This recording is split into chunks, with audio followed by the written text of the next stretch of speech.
It is good to be back. What's going on, guys? Welcome back to the channel. Today we're going to be covering the Google Pixel 7a. I've had the phone for a couple of days now.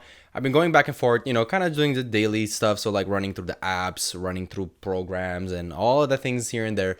You guys should be pretty familiar with these videos on my channel. I've been reviewing some smartphones lately, and we've had a good couple of drops. We had the Samsung A54 5G, which I've had a review on the channel, and you guys really loved that video. So I was like, you know what? Let me see if I can find some other phones in that same price range category to review for you guys. And actually, lucky enough, we got a surprise from Pixel. So we got the Pixel 7a that was released, if I'm not mistaken, I think it was been 2 or 3 weeks now. So I picked it up a couple, like 2 weeks.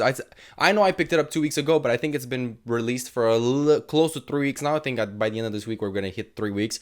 Today in this video, I really want to just go brush over some of the topics. I'm going to be covering a couple of the things about the phone, my personal experience, and, just the pros and cons overall of the phone, and pretty much the final verdict will be if you should buy the phone or not. So all of that out of the way, the Pixel 7a, man, this is an interesting phone. I like it, but I also kind of hate it. So I have a love-hate relationship with the phone.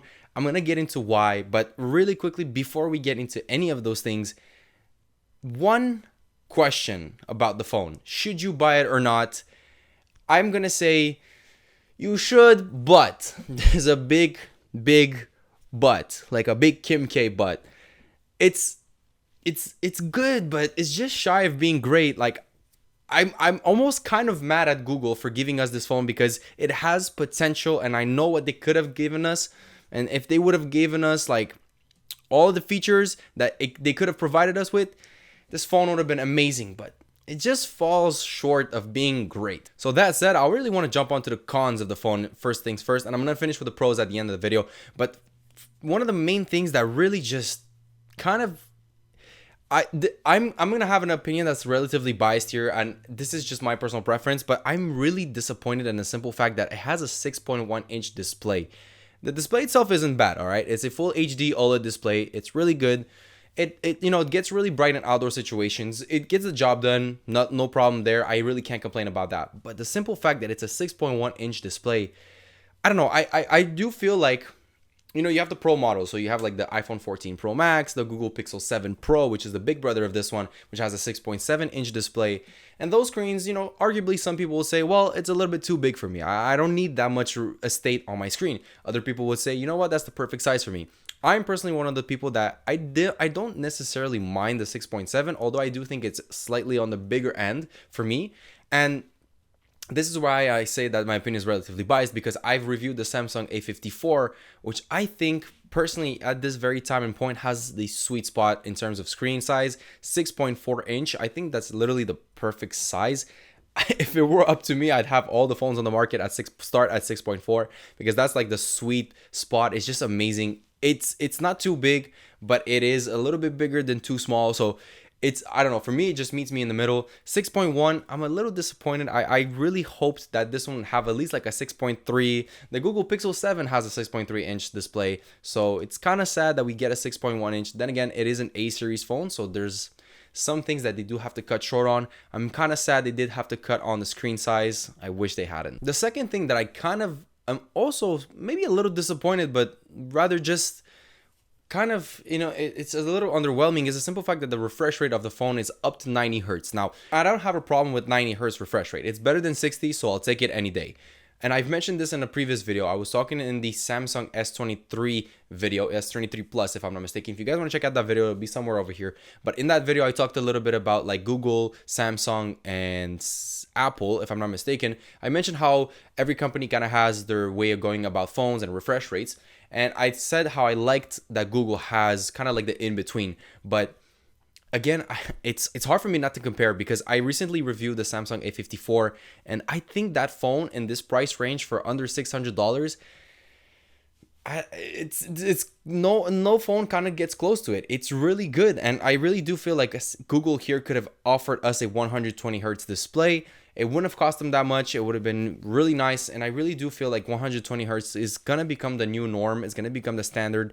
Some people, again, I say this in every time I speak about refresh rate, I tell the audience, or I tell anybody that I'm talking to, I'm like, okay, well, a lot of people won't even notice it, but for techies or for people that usually do smartphone reviews or any of that sort, or any of those people in those categories, you're gonna notice it. The refresh rate, inevitably, it's gonna pop up to your face. It's gonna immediately flash. So 120 hertz is, it's I think it should become a standard. It should become the new norm. Some people will say, man, we don't have 120 hertz, and I kind of am on that side, but then again, I can understand people who are going to say, you know what, you do get up to 90 hertz, which is better than 60. So you take what you can get. It's not the end of the world. I don't think it's that much of a con, but I also do believe that Google could have given us that 120 hertz display. Now, obviously, when I talk about these things, it's very easy for someone to say, well, this is your opinion. You're biased. This is what you think. Maybe I'm going to like the phone. And this is why I try to keep these videos relatively objective and not subjective. I'm trying to make them, just give you guys some information, and then you do what you want with the information,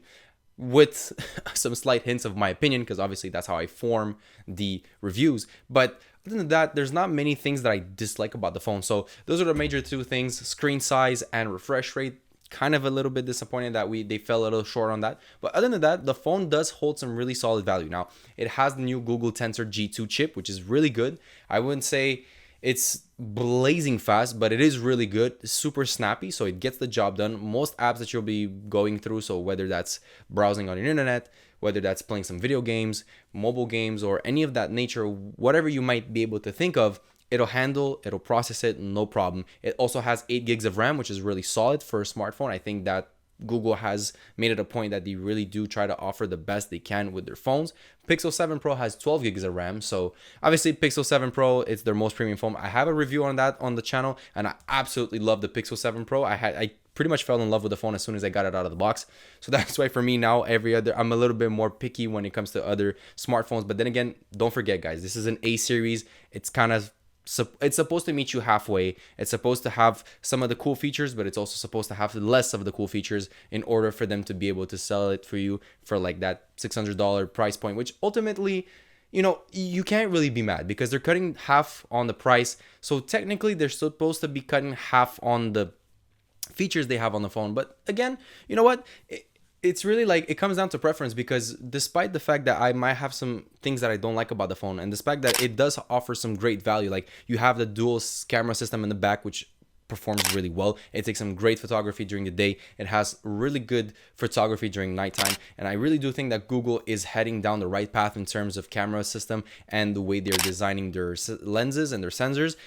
It does great, performs really well. Battery life on this thing is actually pretty solid. It's not crazy, okay? It's not anything that blows whatever other smartphone out of the water. It's good. It's simply good. Gets the job done. 24 hours, I would say maybe guaranteed. Now, keep in mind, it depends on your usage. Heavy usage, your battery will drain.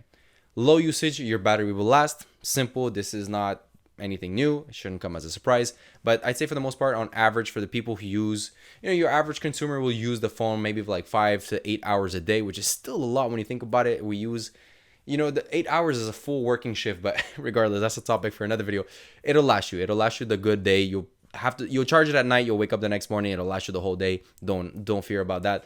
And other than that, it has, like all the good features. It has Face ID, fingerprint unlock. It has passcode. All of these things, it does provide a lot. There's a lot for the $600. Some people will have in their mind, Google Pixel 7 Pro, I have all of these premium features, and why should I even bother buying this? Well, maybe you're not in the market for a phone like this. The Pixel 7a is for people that really don't care about the 120 hertz, where they don't even notice it. They don't really care about the triple camera setup. They don't really care about the bigger screen, the more brighter colors, the more vibrant displays. They don't really care about all those things. They want something that gets the job done. So processor does its job. Cameras take some decent photos whenever they need it. They can call and they can text and they can surf the internet. And some people are content with that. That's what they need. And I think at the end of the day, that's really where these phones meet you. They meet you halfway. If you're looking for something that's on more of a budget. Now, I'm not going to say I really hesitate when I'm saying budget, because $600 for some people might be a lot. It's a smartphone. Yes, you're going to be using it every day. So if you do invest in a good smartphone, it'll last you, since you're going to be using it pretty much every day. It's hard to go buy your phone nowadays without using the phone at all in a single day, let alone multiple days. Depends if you're on vacation, but then again, we're stretching it. The point is, your average consumer on a day-to-day basis, you will be using this on a day-to-day basis, and you really want to get the best out of your money. You want to get your money's worth. So the Pixel 7a does do that. It gets your money's worth. Obviously, it's not perfect. It obviously has its flaws, but I would say overall it's a good phone and it gets the job done. I do want to apologize for all of the Google fans who've been watching this video. I did compare it to the Samsung A54, but it's hard for me to go look at other phones in that same price range when I've tried this Samsung A54. I really have to say that if you have not given that specific phone a chance, you should, because it is great. Nevertheless, Pixel 7a final review, the overall verdict, I'd give it like a 7.5 out of 10. It's decent, gets the job done. It's great. The build quality also, I didn't really talk about it, but this new colorway is really nice. The C color is beautiful. If anything, if you want to compare it really quickly to like the iPhone 13 Pro, which has kind of like a similar, it's the same concept. It's a blue phone. If you kind of have a closer look at it, this C color is really nice. It's really bright and colorful. I think it's great. There's also a black and a white one, which pretty much that's standard. And there's a really bright coral one, which I think it's a little bit too punchy for my liking. I'm not sure if I'm too on the fence. Blue's my favorite color. Okay, I'm biased. Blue's my favorite color. So if you guys are willing to pick up any of these phones, check out. I'll leave a link in the description down below if you guys want to pick up the Pixel 7a. Now, naturally, this video was more of a raw opinion about the phone, not so much of an actual in-depth review. Keep in mind, guys, Pixel 7a, it's there. It's on the market. If you want to give it a try, go ahead. But overall, the verdict is it's good. It handles all of the daily tasks as it should. It's not fantastic. It doesn't blow anything out of the water, but it gets the job done and it handles. But again, I'm a little disappointed at Google because they could have given us a little bit of a bigger screen and more refresh rates, more hertz in the refresh rate, and then it would have been amazing. So this is why my final verdict is Pixel 7a is good, but just shy of being great. That said, let me know what you think about the Pixel 7a. Guys, I always love to get a conversation started in the comment section down below. So go ahead, feel free. Don't be shy. Please leave comments, talk. Let's get something started in there. And as always, I wish you the best of luck in anything you do. And I'll catch you guys on the next one. Deuces.